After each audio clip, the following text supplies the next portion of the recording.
বিনা কিছু না, কৃষ্ণ নাম। এই বিশ্ব ব্রহ্মাণ্ডে তুমি যতই ভগবানকে পেয়ে যাও, একটা জিনিস যেন ভুলে যেও না, তোমার হৃদয় সিংহাসনে সবার আগে যাকে বসানো উচিত সে হলো তোমার জন্ম দেওয়া পিতা মাতা। পিতা মাতার জন্য আসনটাকে তুমি ভালো করে সাজিয়ে রাখবে। এই জগতে যত বড় বড়ই তোমার গুরু থাক, যতই ঈশ্বর করুণাময় হোক, পিতা মাতা হচ্ছে তোমার শ্রেষ্ঠ গুরু, চরম গুরু, পরম গুরু। তাই মাগো চলুন, আজকে আমরা যে শ্লোকটি বলতে চাইছিলাম, যে কথাটি বলতে চাইছিলাম, যে মানুষ এত পরিশ্রম করে হরিনাম শুনছে, এত পরিশ্রম করে রোজগার করছে, এত পরিশ্রম করে গাড়ি বাড়ি করছে কেন? এর আসল কারণ কটা সেটা আপনাদের সামনে বিশ্লেষণ করব। সবাই মিলে একবার ভজ রাধা কৃষ্ণ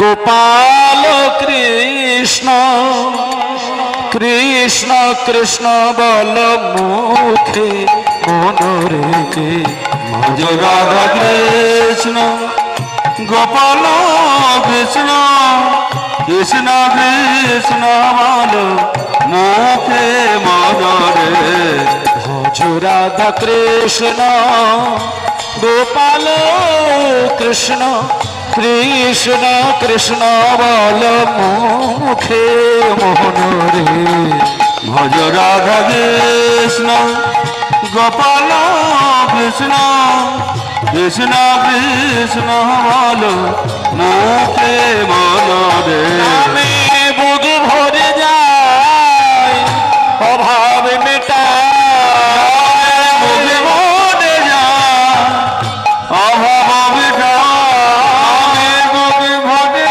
যায় অভাব মেটায়, বুধ ভরে যায় অভাব মেটায়, বুধ ভরে যায় অভাব মেটায়, স্বভাব জাগায় মহাসুখে। একবার ভজ রাধা কৃষ্ণ গোপাল কৃষ্ণ, কৃষ্ণ কৃষ্ণ বল মুখে মনরে, ভজ রাধা কৃষ্ণ গোপাল কৃষ্ণ, কৃষ্ণ কৃষ্ণ বল মুখে মনরে, ভজ রাধা কৃষ্ণ। নিতাই গৌর হরি বল, হরি বল, হরি বল, জয় নিতাই। এইবার আমাদের একটা আসল তত্ত্ব জানতে হবে। আমরা যেহেতু সন্ন্যাসী নই, সংসারী মানুষ, তাই আমাদেরকে পরিশ্রম করেই জীবন কাটাতে হয়। মায়েরাও পরিশ্রম করে আর বাবারাও পরিশ্রম করেন। বাড়ির সংসারের লক্ষ্মী হচ্ছে বাড়ির গিন্নি। বাড়ির মেয়েদেরকে লক্ষ্মী বলে আমরা, একটা বাংলায় প্রচলিত ভাষা রয়েছে, ঘরের লক্ষ্মী হচ্ছে বাড়ির বউ, এটা বলা হয়। কিন্তু একটা কথা বলি মায়েরা, বাড়ির স্ত্রী লক্ষ্মী হয়, কিন্তু কোন স্ত্রী বাড়ির লক্ষ্মী হবে? লক্ষ্মী কথাটা কোথা থেকে এসেছে? যে সমস্ত কর্ম সঠিকভাবে দেখে শুনে চালিয়ে যায়, লক্ষ্য থেকে সরে না যায়, এমন মেয়ে ছেলের হাতে যদি কোনো কাজ পড়ে, সমস্ত দায়ী দায়িত্বের লক্ষ্যের মধ্যে যে মেয়ে ছেলে রেখে সমস্ত কাজকে সঠিক সামলিয়ে সংসারের আলোকে সর্বক্ষণ যে মেয়ে ছেলে জ্বালিয়ে রাখে, তাকেই লক্ষ্মী বলা হয়। তা না হলে বিয়ের পরে যদি কোনো মেয়ে ছেলে রাত দিন শুধু কুড়েপোনা করে ঘুমিয়ে কাটায়, তাকে তো বাড়ির লক্ষ্মী বলা যাবে না। তাহলে বাড়ির লক্ষ্মী হবে সেই যে লক্ষ্য করতে জানে। তেল ঝাল ডাল নুন মশলা, চাল ডাল, আত্মীয় স্বজন, বন্ধু বান্ধব, স্বামী পুত্র, প্রত্যেক কিছু সামলিয়ে তার মধ্যেও সন্ধ্যাবেলায় ধূপধুনো দিয়ে গোবিন্দকে সেবা দেওয়া, এই দায়িত্বটুকু যে মেয়ে ছেলে নিতে পারে সেই তো হয় লক্ষ্মী। সবাই লক্ষ্মী হতে পারে না। তাহলে এইখানটা একটা বিচার করার ব্যাপার আছে মায়েরা। তাহলে সকাল থেকে সন্ধ্যা পর্যন্ত মায়েরাও পরিশ্রম করে, আর সকাল থেকে সন্ধ্যা পর্যন্ত প্রত্যেকটি বাবারও পরিশ্রম করে। তাহলে এই যে মা বাবা সবাই মাথার ঘাম পায়ে ফেলে, এর আসল কারণটা কি জানেন? এটা মুনি ঋষিগণ বলেছেন যে মানুষ মাথার ঘাম পায়ে ফেলে, তার আসল কারণ হচ্ছে চারটি। আসল কারণ চারটি। তার মধ্যে 1 নম্বর কারণটি হচ্ছে ধর্ম। আমি যে সকাল থেকে পরিশ্রম করে ঘরে এলাম, একটা চাষি চাষ করে ঘরে আসে, একজন চাকরিজীবী অফিস থেকে চাকরির ডিউটি সেরে ঘরে আসে, তাহলে এই যে পরিশ্রম করে ঘরে এলো, এর আসল কারণ কি? ধর্ম পালন করার জন্য। এইবার একটা প্রশ্ন হচ্ছে কি, ধর্ম কথার অর্থ কি? এইখানটা একটু ভালো করে বোঝার ব্যাপার আছে। ধর্ম মানে তুলসীমালা নেওয়া নয়, ধর্ম মানে মন্দিরে গিয়ে ঠাকুরকে সেবা দেওয়া নয়, ধর্ম মানে তীর্থে তীর্থে বেড়ানো নয়, ধর্ম মানে হরিবাসরে বসে হরিনাম শোনা নয়। ধর্ম কথার আসল অর্থ হলো সৎ এবং সামাজিকতা। একটা মানুষ যদি সৎ না হয়, মানুষটা যদি সামাজিকতা বজায় না রাখে, তার দ্বারা হরিনাম কিন্তু নয়। আগে হতে হবে সৎ আর সামাজিকতা, তবে হবে সে ভদ্র মানুষ। আর ভদ্র মানুষ যদি হয়, তবেই সে অনায়াসে হতে পারবে ভক্ত মানুষ। আর ভক্ত যদি হয়, তবেই সে অনায়াসে গোপী ভাব জাগাতে পারবে। আর গোপী ভাব যদি জাগে, তবেই তার হৃদয় মাঝে রাধা কৃষ্ণ নৃত্য। এখন ভগবানকে ডাকা যদি অতি সহজ ব্যাপারই হয়ে যেত, তাহলে হাজার হাজার মানুষ হরিনাম করছে, হাজার হাজার মানুষ হরিনাম শুনছে, তাহলে মৃত্যুর দিনে মানুষের কেন এত জ্বালা? মরণের দিনে মানুষ কেন এত কাঁদে? মরণের সময় মানুষের এত ছটফট করতে হয় কেন? যে ভগবানকে পাবে তার তো এত জ্বালা হওয়ার কথা নয়। যেমন রাসলীলায় দেখবেন একটা গান আছে, খসত বসন রসন ছিলে, একটা গান আছে না? যখন গোপীরা কৃষ্ণের মুখের বাঁশির শব্দটা শুনল, তখন স্বামী সংসার ছেড়ে দিয়ে তারা রাসমঞ্চে চলে যাচ্ছে। তাদের শাড়ি খুলে যাচ্ছে, ওড়না খুলে যাচ্ছে, গয়নাকাটি খুলে যাচ্ছে, তবুও কিন্তু তাদের হুঁশ নেই। এটা কেন হয়? বলছে এই জগতে মায়ার সংসারে যদি কোনো মানুষ ভগবানকে ডাকতে ডাকতে ভগবানের সঙ্গে তার সম্পর্ক তৈরি হয়, সেও যখন গোবিন্দের চরণে যাবে, তখন এই মায়ার দেহটা নীরব হয়ে পড়ে যাবে, হাসতে হাসতে সে গোবিন্দ চরণে চলে যাবে। যারা কৃষ্ণকে ডাকে, যারা কৃষ্ণকে পায়, তাদের মরণের দিনে কিন্তু যন্ত্রণা হয় না মায়েরা। এই জন্য আপনাদের একটা কথা বলতে চাইছিলাম যে ভগবানকে ডাকা মানে শুধু আমি একটু হরি বলে কাঁদবো তা নয়। ভগবানকে ডাকার আসল উদ্দেশ্য হচ্ছে মৃত্যুর দিনে শুধু ভগবানের কাছে যাবার সময় হাসি মুখে মৃত্যুবরণ করা। হাসি মুখে মরা সবার দ্বারা সম্ভব নয়।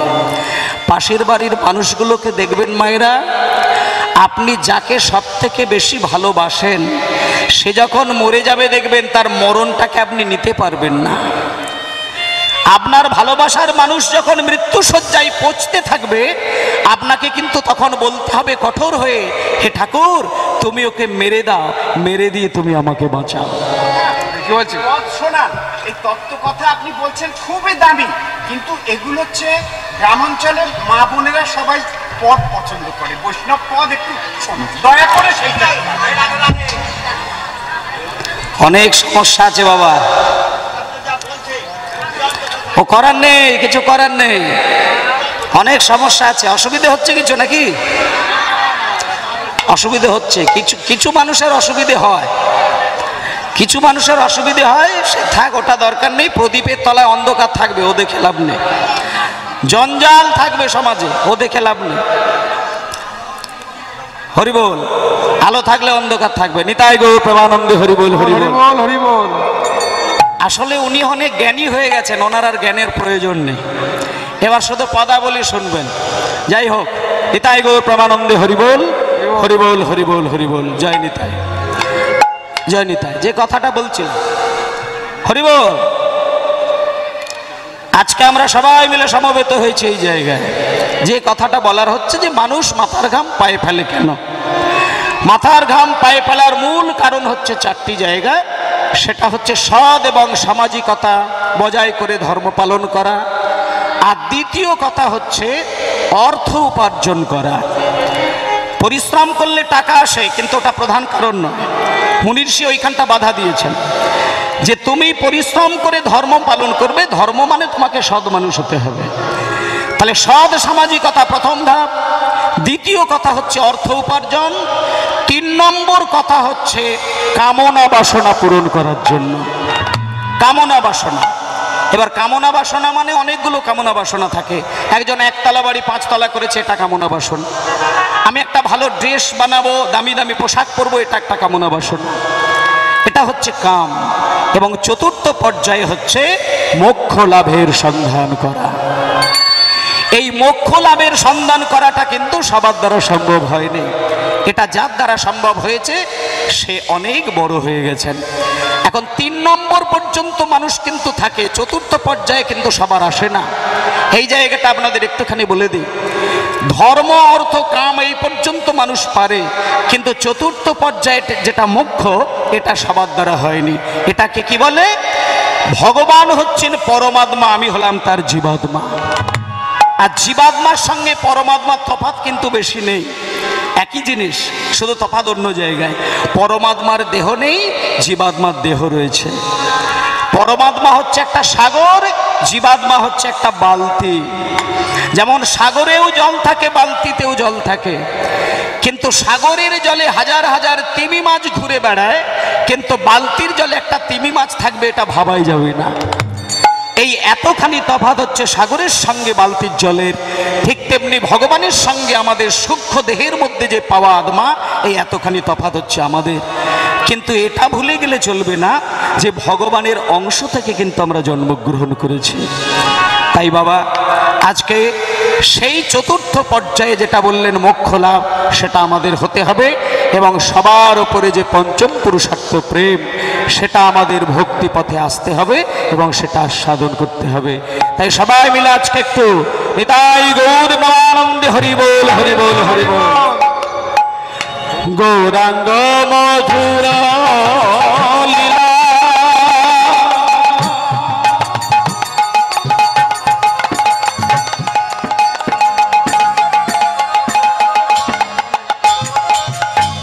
যার কারণে প্রবেশিলা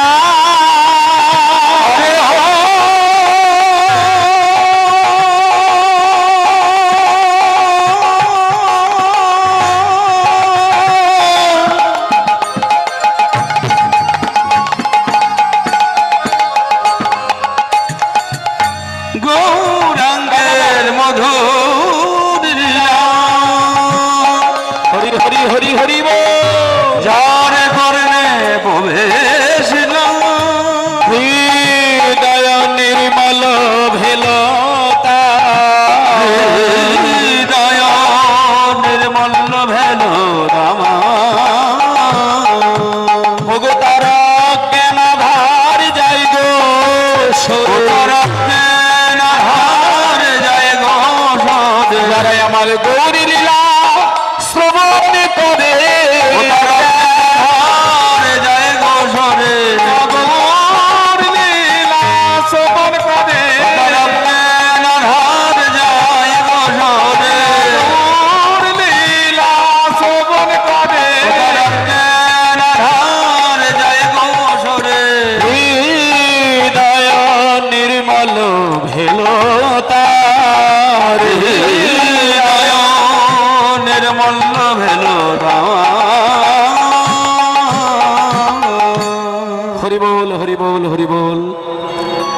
ভক্তমণ্ডলী, ভক্তিমতী মায়েরা, বৈষ্ণব পদাবলীর মধ্য দিয়ে আমরা একজন বিশিষ্ট বৈষ্ণব আচার্যের জীবন কথা আমরা শুনব।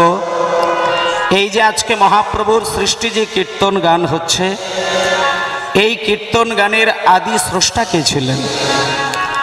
এত মধুর কীর্তন গান তো একসময় বাংলায় ছিল না, কিন্তু এখন যে কীর্তনটা হচ্ছে বর্তমানে, একেবারে সুর তাল ছন্দ লয় মিশিয়ে যে কীর্তন, এটা কে এনেছিলেন বাংলায়?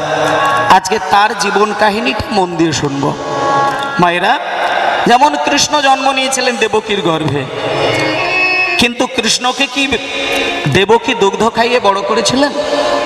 সেটা দেবকীর ভাগ্যে হয়নি। দেবকী শুধু কৃষ্ণকে গর্ভে ধরেছে এইটুকুই সে করুণা পেয়েছিল, কিন্তু তার স্তনদুগ্ধ খাইয়ে তাকে আদর দিয়ে বড় করবে এটা কিন্তু তার ভাগ্যে হয়নি। কৃষ্ণকে মানুষ করেছিল যশোদা দেবী। ঠিক দেবকী যেমন কৃষ্ণকে জন্ম দিয়ে তাকে দুগ্ধ খাওয়াতে পারেনি, যশোদা তাকে মানুষ করেছিলেন, ঠিক তেমনি ভাবে এই কীর্তনের স্রষ্টা হচ্ছেন গৌর সুন্দর, কিন্তু কীর্তনকে গৌরহরি কিন্তু এত মধুর সুরে রূপান্তরিত করতে পারেনি। এই কীর্তনকে মধুর রূপে রূপ দিয়েছিলেন কে? আজকে আমরা তার জীবন কথা পরিবেশন করব। তাই মায়েরা, আপনারা এখানে সবাই রয়েছেন, যাদের বাড়িতে নিতাই গৌর আছেন তারা জানেন। আর একটা কথা আমি আপনাদের বলে দিই, 4 যুগ তো আমরা দেখেছি, সত্যযুগের গল্প আমরা শুনেছি, ত্রেতা যুগের গল্প শুনেছি, দাপরের গল্প শুনেছি, তিনি কৃষ্ণ ছিলেন। আর এই যে আমরা কলিযুগের মানুষ, এই কলিযুগের মানুষের ক্ষেত্রে নিয়মটা কিন্তু একটু আলাদা।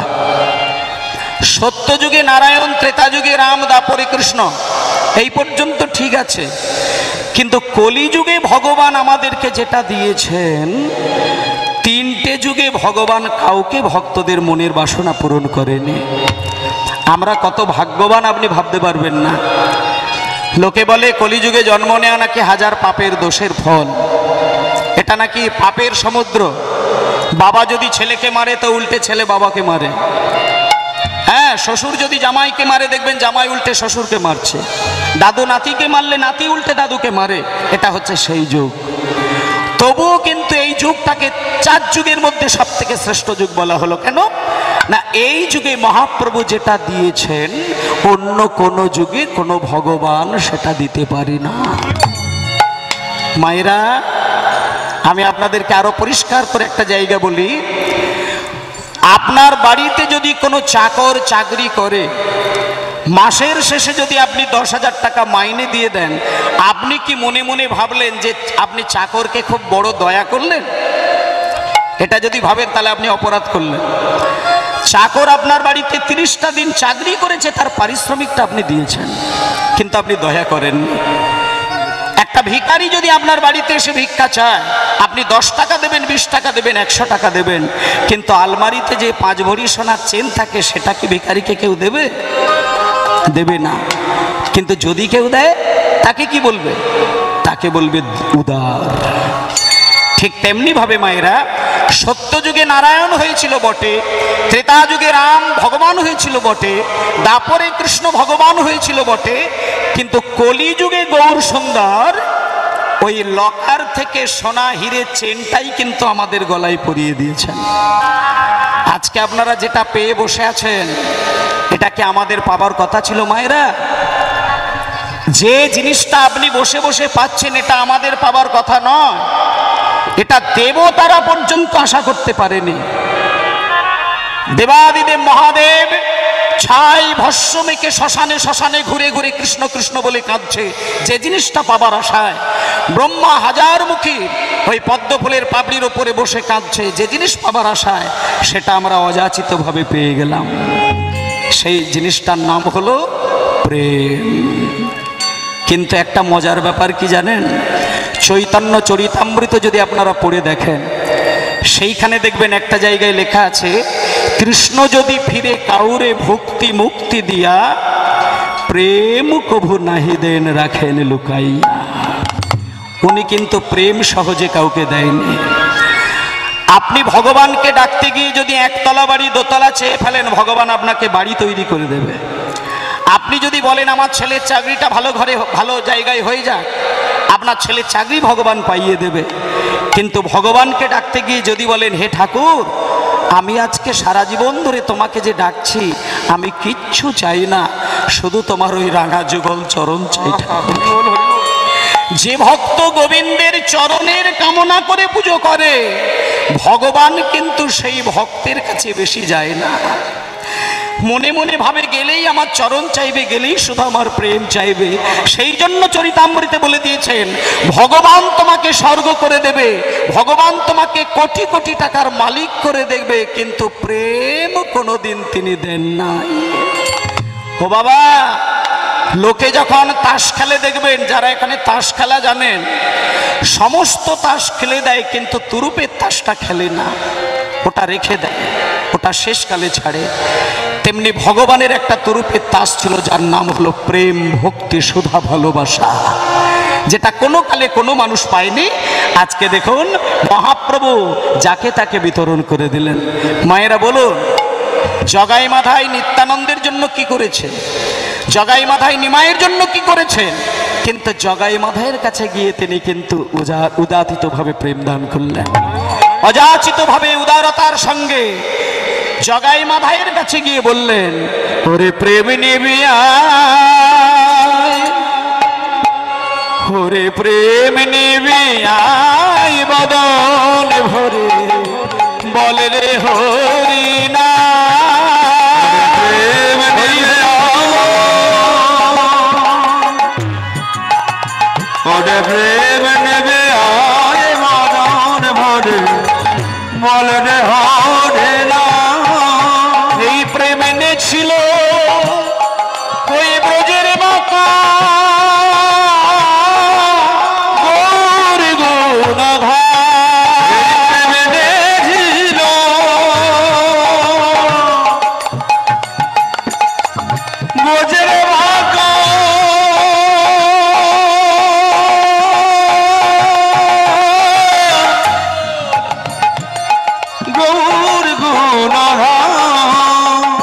প্রেম নিবি আয়, বদন ভরে বল রে